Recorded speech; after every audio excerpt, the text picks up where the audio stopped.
कधी कधी आईवडिलांची स्वप्न पूर्ण व्हायला त्यांना स्वतःचं सर्वस्व गमवावं लागतं, पण त्याच त्यागाचं सोनं त्यांच्या मुलांच्या यशात परत झळकतं.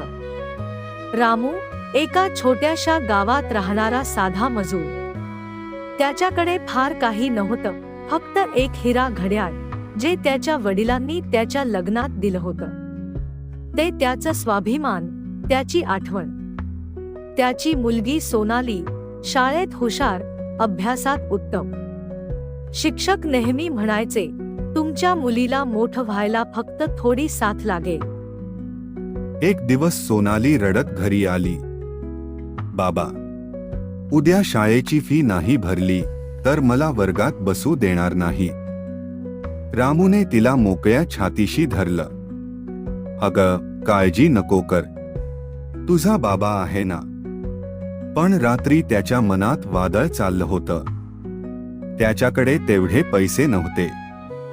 डोळ्यासमोर घड्याळ आलं. त्याने वडिलांचा आवाज ऐकला, हे घड्याळ सांभाळ. रामूने डोळे पुसले. बाबा, तुझी नात मोठी व्हावी म्हणून हा त्याग करतो. दुसऱ्या दिवशी रामूने घड्याळ विकून शाळेची फी भरली. सोनालीने हस्त बाबाच्या गळ्यात हात घातले. बाबा, मी खूप शिकणार, खूप मोठी होणार. रामूच्या डोळ्यात अश्रू आले, पण त्या अश्रूंत समाधान होतं. सोनाली मोठी होते, इंजिनिअरिंग करते, मग मोठ्या कंपनीत जॉब. एका दिवशी गावी परत येते, बाबाच्या समोर बसते. ती एक छोटासा वेल्वेट बॉक्स काढते. बाबा, डोळे बंद करा. रामू डोळे मिटतो. सोनाली त्याच्या हातावर काहीतरी बांधते.